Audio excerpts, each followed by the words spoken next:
all genuine thinking is free. For example, one does not enter into politics to earn money, nor does one engage in politics to have a position, power, or privilege. Those who do so are politicians. But politicians do not think. Politics as thinking has no other objective than thinking, precisely. To think a new possibility in the situation itself. That is, to transform unrepeatable situations, because in thinking, theory and praxis are not distinguished. It was my first definition.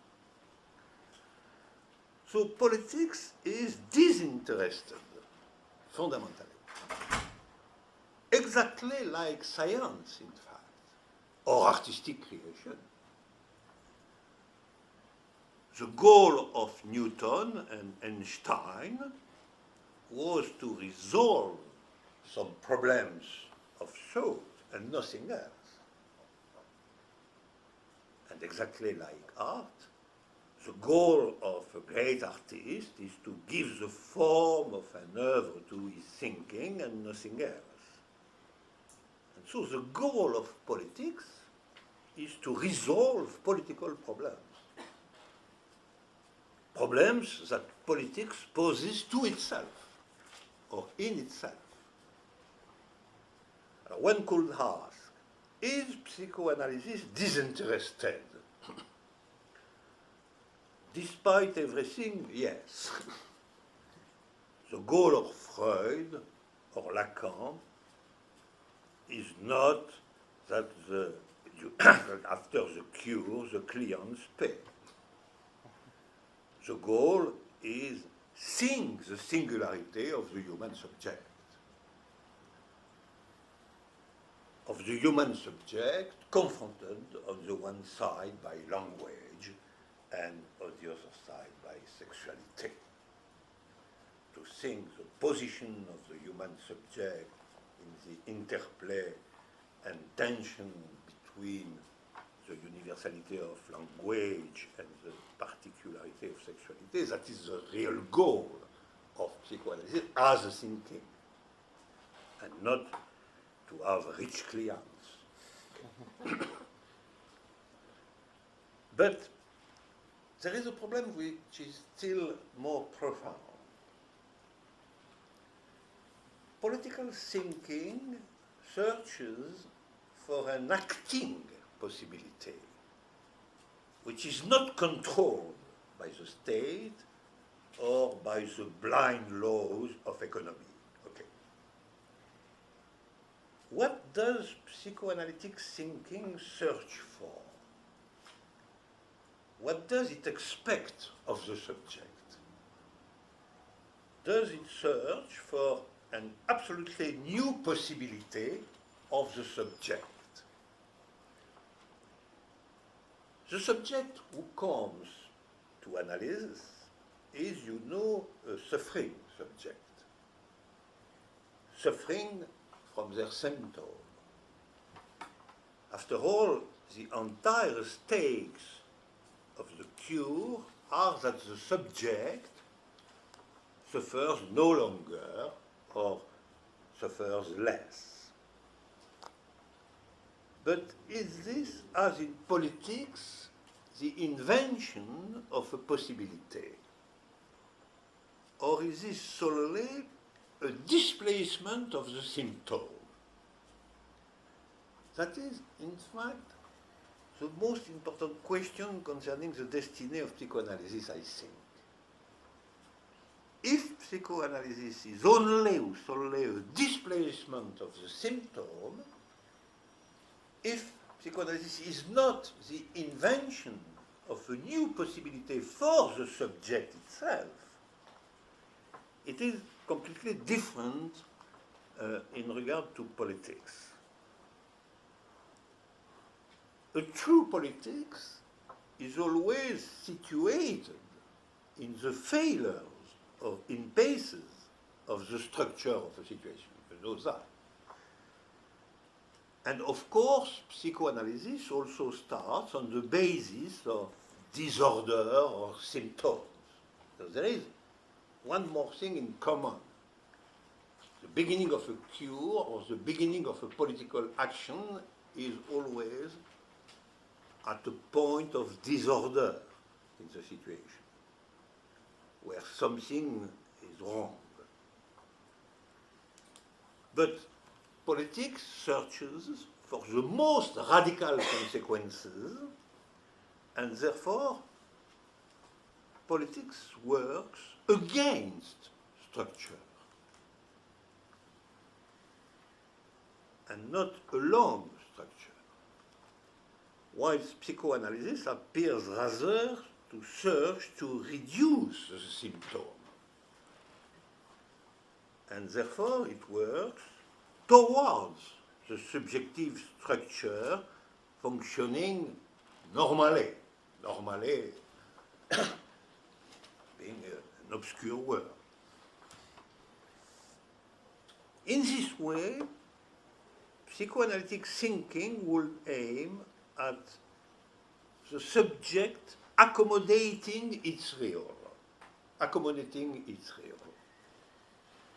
whilst political thinking will rather aim at the structure of the state no longer being able to accommodate the point of the real worked by a political thinking. You know, the position between the subject and the real in psychoanalysis, maybe it's a position of possible accommodation. When the symptom of the real of the subject is too difficult for the subject itself, we have a symptom, a suffering, and so on, and the displacement of the symptom creates the possibility of a new accommodation of the real by the subject. But in my vision, it's not the goal of political action.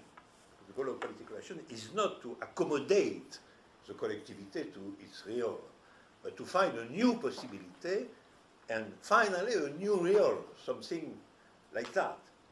So we can say maybe that psychoanalysis is a displacement of the symptom of the real, and that political action is an attempt to displace the real itself, and not only the symptom of the real.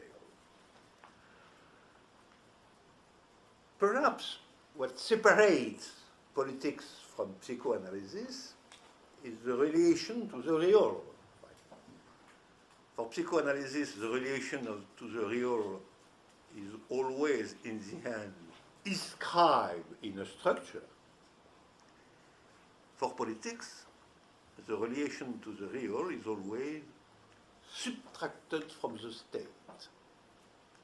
Subtracted from the state. And the state is, in fact, the name of structure in politics.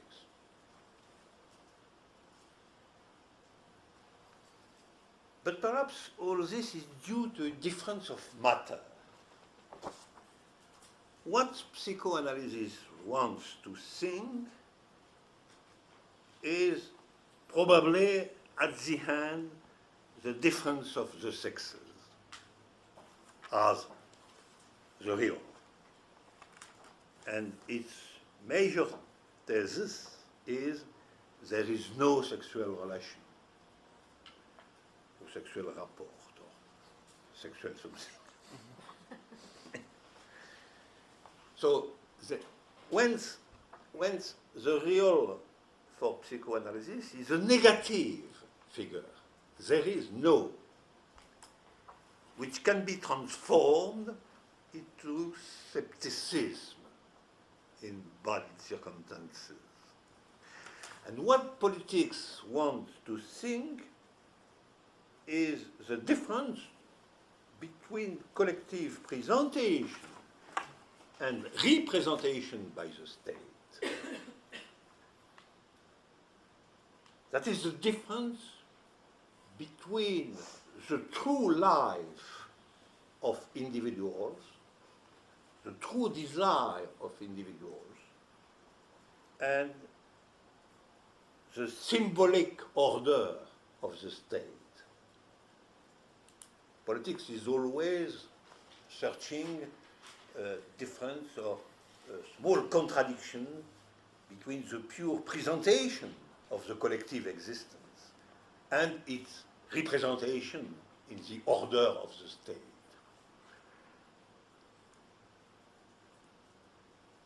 But the major thesis of politics is there is a possibility of pure presentation.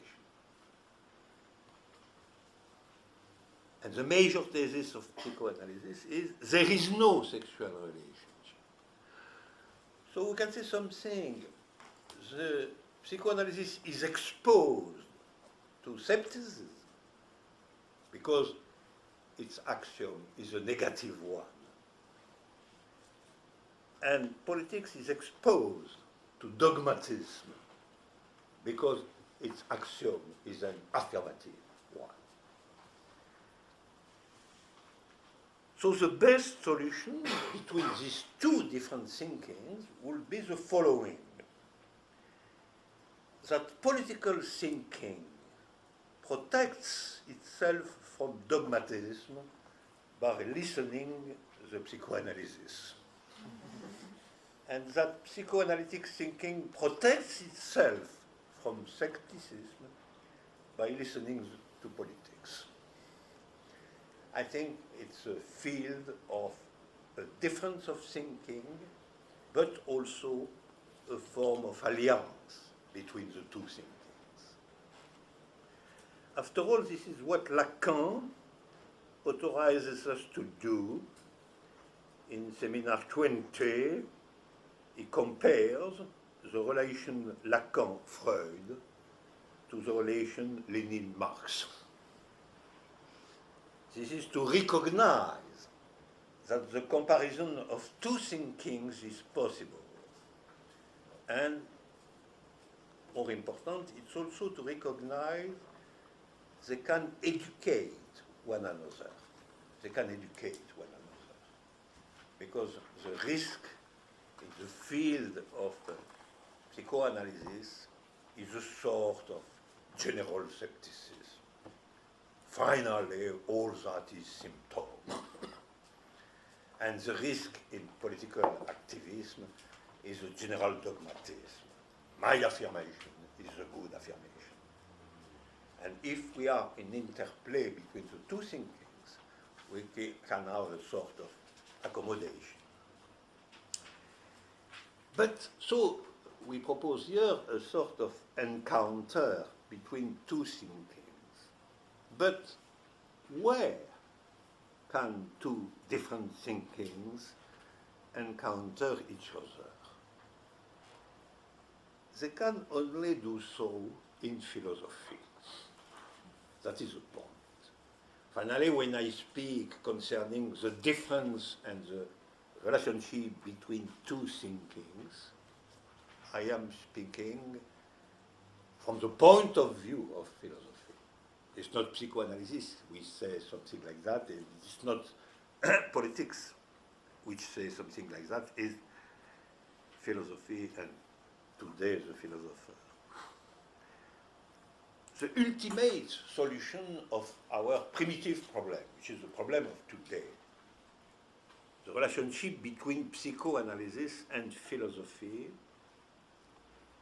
depends finally on a philosophical choice concerning the relationship between different sorts of thinking.